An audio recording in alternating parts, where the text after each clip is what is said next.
ये देखो, फिर से शुरू हो गई। मैं तो परेशान हो गई हूँ इस लड़की से। क्या हुआ माँ, क्यों इतना गुस्सा कर रही हो? गुस्सा न करूं तो क्या करूं? हाँ, कब से आवाज लगा रही हूं, लेकिन इन मैडम को एक बार में सुनाई कहाँ देता है। ओहो माँ, आप ही देखो ना, मैंने कितना सुंदर डिजाइन बनाया है। बस इसी में ध्यान लगा था मेरा, शायद इसीलिए आपकी आवाज सुनाई नहीं दी होगी। अच्छा बताओ क्या काम है, मैं ये बाद में पूरा कर लूंगी। कुछ काम नहीं, खाने की थाली कब से लगा कर रखी है। अब महारानी को फुर्सत मिल गई हो तो चलकर खा लो। अच्छा खाना खाना है, अब आप शुरू करो। फुर्सत मिल गई हो तो चलकर खा लो। अच्छा खाना खाना है, अब आप शुरू करो, मैं बस 2 मिनट में आऊं। हाँ हाँ पता है तेरे 2 मिनट। इतना कहकर हिना की माँ सुमित्रा गुस्से में वहां से चली गई और फिर खाने की मेज पर। अरे क्या हो गया, इतने गुस्से में क्यों हो भाग्यवान? अब आप ही समझा लीजिए अपनी लाडली को, मेरी तो एक नहीं सुनती। हाँ तो क्या हो गया, तुम पे ही तो गई है। आपको मजाक सूझ रहा है? यहाँ मेरा दिमाग खराब हो रहा है। सारा दिन बस मेहंदी के डिजाइन बनाती रहती है और कोई काम ही नहीं है इसे। इसका मतलब वो सच में तुम पर ही गई है। तुम्हें भी तो मेहंदी लगाने का बड़ा शौक था ना इस उम्र में? हाँ, पर मैं घर का सारा कामकाज निपटाने के बाद ये सब करती थी। अरे ये तो खाना पीना भी छोड़कर बैठी है।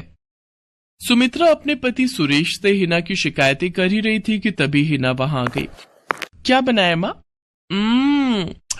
खुशबू तो बड़ी अच्छी आ रही है। मिल गई तुझे फुर्सत? हाँ माँ, देखो ना मेरा आज का डिजाइन। पापा देखिए ना कैसा है। सच में डिजाइन तो वाकई बढ़िया बनाया है लाडू। ये लाडू बोल बोल कर आपने ही इसका दिमाग खराब करके रखा है। मेरी जान को कितना काम है पता है, ती जा रही है, मगर ये लड़की मेरी बिल्कुल मदद नहीं करती। ओहो, आज सिर्फ खरी खोटी ही सुनाओगी या कुछ खाना भी मिलेगा भाग्यवान? सुरेश की बात सुनकर सुमित्रा की हंसी निकल गई और उसे हंसता देख सभी लोग हंसने लगे। हिना अपने माता पिता की अकेली संतान थी। हिना को बचपन से ही मेहंदी के नए नए डिजाइन बनाने का बड़ा शौक था। वो कागज पर रोज कुछ न कुछ नया बनाने की कोशिश करती और फिर उसे अपने या अपनी माँ के हाथों पर लगाती। हिना के कॉलेज की पढ़ाई भी अब पूरी हो गई थी, तो अब उसके लिए रिश्ते आने भी शुरू हो गए थे। अरे सुमित्रा कहाँ हो, जल्दी आओ। क्या हुआ जी? जरा इस फोटो को तो देखो, कैसा है लड़का? दिखने में तो बहुत ही बढ़िया है। हाँ, वो कानपुर वाले फूफा जी है ना, उन्होंने बताया इस लड़के के बारे में। अपनी हिना के लिए कैसा रहेगा? लड़का काम क्या करता है और परिवार में कौन कौन है? फूफा जी बता रहे थे कि कानपुर में इनका अपना कारखाना है, वहां ये अपना दोने पत्तल और डिस्पोजल वगैरह बनाते हैं। ये अच्छा पैसा कमा लेता है, फूफा जी की रिश्तेदारी में है। हाँ, पर उससे पहले ये फोटो एक बार हिना को तो दिखा दो, उसे लड़का पसंद आ जाए तभी बात आगे बढ़ानी चाहिए ना। अरे हाँ, ये भी सही कह रही हो। लाडो, ओ लाडो, अरे कहाँ है बिटिया? सुरेश ने फौरन जाकर कमल की फोटो हिना को दिखाई तो हिना को भी कमल पसंद आ गया। उधर कमल को भी हिना पहली ही नजर में भाग गई और इस तरह से कुछ ही दिनों में कमल और हिना की शादी खूब धूमधाम से हो गई। शादी के बाद कमल और हिना अपनी गृहस्थी में बहुत खुश थे। फिर एक शाम। ये क्या लिख रही हो हिना? लिख नहीं रही हूँ, मेहंदी का डिजाइन बना रही हूँ। अच्छा, पर कागज पर क्यों? प्रैक्टिस तो रोज ही करनी होती है ना, तो इसीलिए कागज पर डिजाइन बनाती हूँ। अच्छा अच्छा, अब जरा दिखाओ तो सही। अरे वाह, ये डिजाइन क्या सच में तुमने बनाया है? हाँ अच्छा है ना, अब मैंने और भी बनाकर रखे हैं, रुकिए मैं भी लेकर आती हूँ। हिना ने अपने बनाए सारे डिजाइन्स कमल को दिखाए, जो कमल को बहुत पसंद आए और उसने हिना की खूब तारीफ की। सब कुछ अच्छा चल रहा था और ऐसे ही हंसी खुशी दिन बीत रहे थे। लेकिन फिर एक सुबह। हेलो, क्या हुआ राठी जी, इतनी सुबह सुबह फोन क्यों किया? सर आप जल्दी से आ जाइए, गजब हो गया, अपनी फैक्ट्री में आग लग गई है सर। सब कुछ जल गया सर, कुछ भी नहीं बचा सर, जल्दी आ जाइए आप। फोन पर अपने मैनेजर की बात सुनकर कमल के पैरों तले जमीन खिसक गई। फैक्ट्री पहुंचा तो देखा वाकई फैक्ट्री पूरी तरह से जल रही थी। तभी एक जलती हुई बड़ी सी लकड़ी कमल पर आ गिरी, जिसकी वजह से वो बुरी तरह झुलस गया। उसे फौरन अस्पताल पहुंचाया गया और यहाँ से सब कुछ बदल गया। फैक्ट्री के काम को बढ़ाने के लिए कमल ने हाल ही में कई सारी नई मशीनें लोन पर खरीदी थी।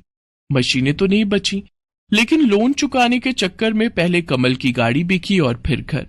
मजबूर होकर कमल और हिना अब किराए के मकान में रहने लगे थे। फिलहाल कमल की हालत ऐसी नहीं थी कि वो कोई और काम कर सके। ऐसे में हिना ने घर चलाने का जिम्मा उठाया और वो घर घर जाकर औरतों के हाथों पर मेहंदी लगाने लगी।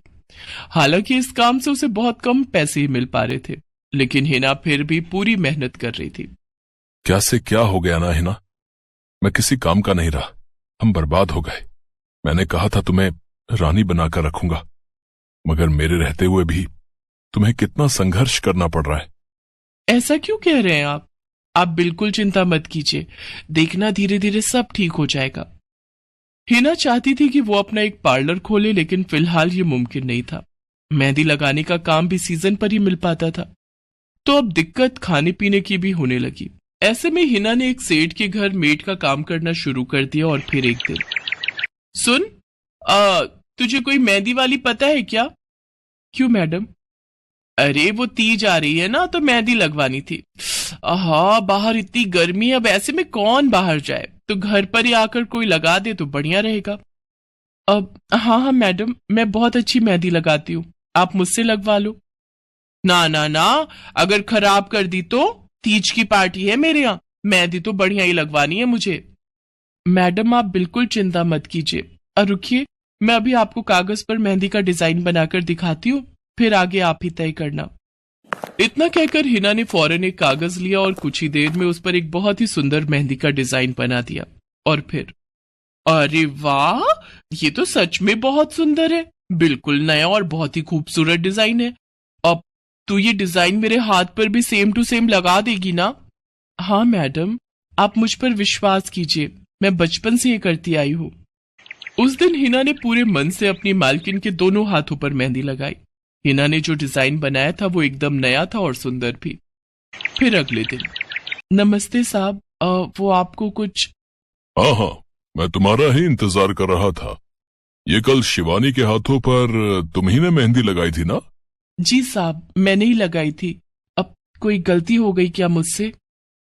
नहीं, ऐसी कोई बात नहीं है। बस ये जानना था तुमसे कि मेहंदी का वो डिजाइन कहाँ से देखकर लगाया तुमने? कहीं से नहीं साहब, वो तो मैंने खुद से सोचा था, मैं कभी कहीं से देखकर डिजाइन नहीं बनाती।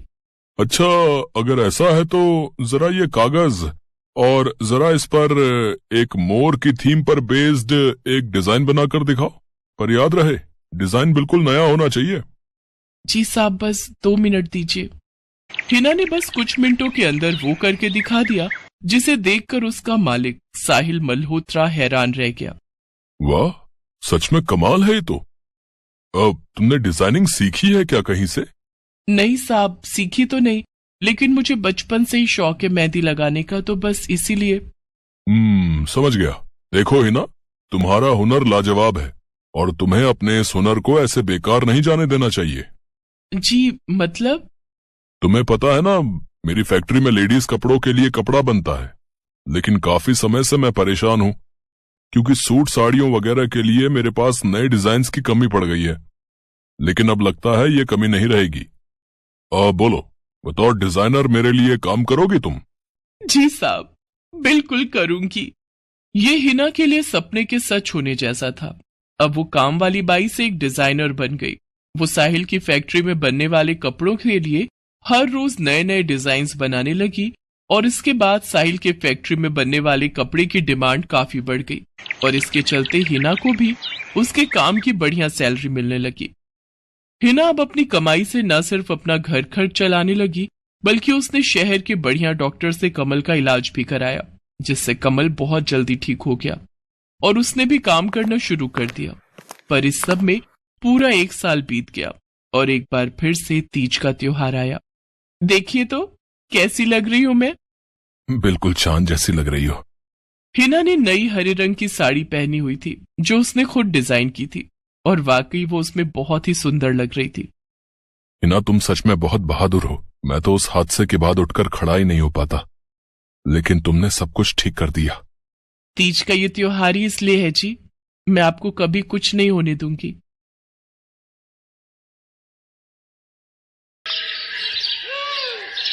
मीरा, ओ मीरा, चल तो जल्दी से आटा गूंथ दे, मैं फटाफट रोटियां सेक दूंगी। नहीं माँ, मैं नहीं गूंथ पाऊंगी, मैंने मेहंदी लगा ली है हाथ पर। क्या? सुबह सुबह तू फिर मेहंदी लगाकर बैठ गई? बड़ी मक्कार है सच में, काम में मदद ना करनी पड़े इसलिए जब देखो मेहंदी लगाकर बैठ जाती है। चल जल्दी से हाथ धोकर आ मेरे पास, मुझे काम पर जाने के लिए देर हो रही है। माँ बस आज कर लो ना, देखो ना मैंने कितनी मेहनत से कितना सुंदर डिजाइन बनाया है।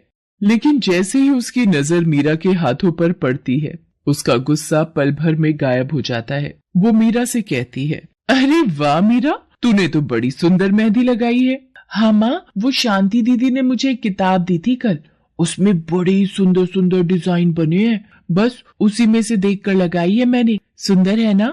हाँ बहुत सुंदर है। अरे लेकिन मुझे तो, ओफो, फिर लगा लिया ना तूने बातों में, पहले से ही देर हो रही है, ऊपर से तू भी मेहंदी लगाकर महारानी जैसे बैठ गई है। माँ तुम इतना परेशान क्यों होती हो? 1-2 घंटे में जब मेरी मेहंदी सूख जाएगी तो मैं घर के सारे काम कर दूंगी। मीरा की बात मानकर कावेरी काम पर चली जाती है। वो एक बड़ी सोसाइटी के घरों में काम करती थी और इसी काम से कावेरी और मीरा का गुजारा चलता था। कावेरी के पति की कई साल पहले एक सड़क हादसे में मौत हो गई थी। तब से कावेरी पर ही सारी जिम्मेदारी थी। मीरा भी घर के कामों में उसका पूरा हाथ बटाती थी। मीरा को मेहंदी लगाना बहुत पसंद था। उसने अपने घर के पीछे मेहंदी के कई सारे पौधे लगा रखे थे, जिनका वो बहुत ख्याल रखती थी। वो अपने हाथों से मेहंदी के पत्तों को पीसकर अपने हाथों में लगाने के लिए तैयार करती थी। फिर एक दिन, मीरा, हमें इस जगह पर थोड़ी मोड़ी खेती कर लेनी चाहिए। ये मेहंदी के पौधों से कुछ कमाई थोड़ी ही हो रही है, खेती कर लेंगे तो कुछ पैसे ही बन जाएंगे। नहीं माँ, मेरे मेहंदी के पौधों को हाथ भी मत लगाना, बाजार से मेहंदी खरीदने के तो पैसे हैं नहीं हमारे पास, अब इन्हें तो रहने दो। ये कहते हुए मीरा की आंखों में आंसू थे। कावेरी उसके सिर पर हाथ रखते हुए कहती है, मीरा मैं जानती हूँ तुझे मेहंदी लगाना बहुत अच्छा लगता है, लेकिन बेटा अपनी हालत तो तुझे पता ही है ना, मैं कितनी मुश्किल से। माँ सब समझती हूँ मैं, जाओ कर लो जो करना है। इतना कहकर मीरा रोते हुए वहाँ से चली जाती है। कावेरी को उसके लिए बुरा लग रहा था। वो मीरा की मेहंदी के पौधों को कुछ नहीं करती। ऐसे ही कई दिन गुजर जाते हैं। ज्यादा काम करने की वजह से कावेरी की तबीयत खराब रहने लगी। वो बहुत जल्दी जल्दी बीमार पड़ने लगी। तो मीरा ने उससे कहा, माँ तुम रहने दो, तुम्हें बुखार है, रात भर सोई नहीं हो, मैं चली जाती हूँ काम पर। नहीं मीरा, तू कैसे? ना नहीं, मैं ठीक हूँ, मैं जाती हूँ। कावेरी जैसे ही उठकर चलने की कोशिश करती है, अचानक उसे चक्कर आ जाता है। मीरा उसे सहारा देकर बिस्तर पर लिटा देती है और उससे कहती है, बस माँ अब तुम आराम करोगी और काम पर अब से मैं जाऊंगी। कावेरी घर पर रहकर आराम तो कर रही थी, लेकिन वास्तव में उसे अच्छे इलाज की भी जरूरत थी, जिसके लिए पैसे थे नहीं। दूसरी तरफ अब हर रोज मीरा काम पर जाती और लौटकर घर के भी सारे काम उसे ही करने पड़ते थे। इस सब में उसे मेहंदी लगाने का बिल्कुल भी वक्त नहीं मिल पाता था। मीरा, कितने दिन हो गए तूने मेहंदी नहीं लगाई? हाँ माँ, बस मन नहीं कर रहा। अच्छा, मेहंदी लगाने का तेरा मन नहीं?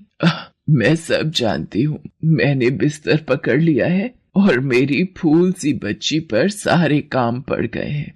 अब बस बहुत हो गया आराम। मीरा जा, तू जाकर मेहंदी लगा ले, आज मैं जाऊंगी काम पर।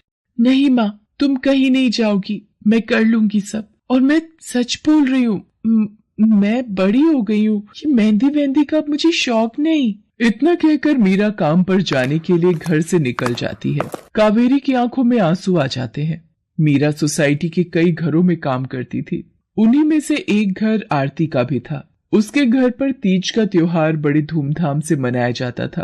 तीज की तैयारियों में मीरा भी मदद कर रही थी। इसी बीच, अरे ऐसे कैसे? मैंने सारे रिश्तेदारों को बुला लिया है, मेरी सारी फ्रेंड्स भी आने वाली हैं। मैं क्या कहूंगी उन्हें? फोन पर काफी देर बहस करने के बाद आरती फोन रख देती है। उन्हें उदास देखकर मीरा उससे पूछती है, क्या हुआ मैडम जी, आप कुछ परेशान लग रहे हो। हाँ मीरा, बड़ी मुसीबत हो गई। कल तीज का फंक्शन है, मैंने सबको मेहंदी लगवाने के लिए यहीं बुला लिया है और आखिरी मौके पर ये पार्लर वाली धोखा दे गई। कह रही है कल नहीं आ पाएगी। अब क्या होगा, इतनी जल्दी कौन तैयार होगा सबको मेहंदी लगाने के लिए।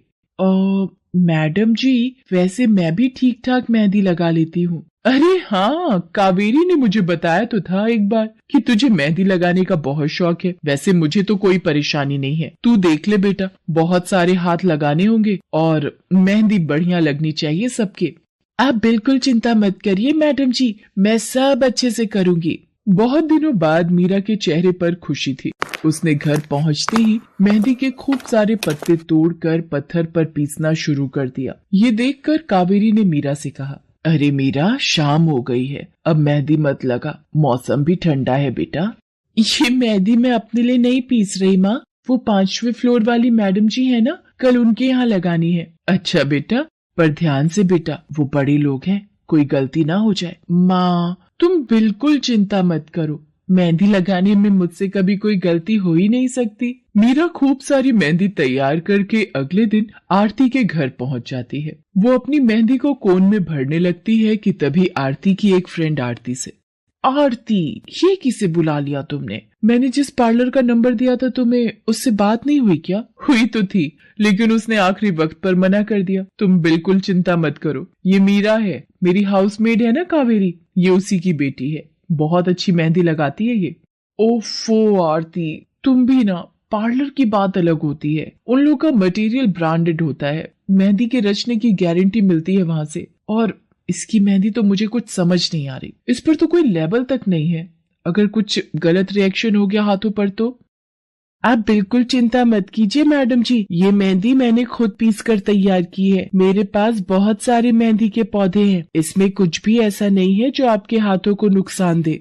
ना भाई ना, सॉरी आरती, बट मैं अपने हाथों को लेकर कोई रिस्क नहीं ले सकती, तुम सब लगवाओ, मैं तो पार्लर जाकर ही लगवाऊंगी। इतना कहकर आरती की दोस्त शालिनी वहां से चली जाती।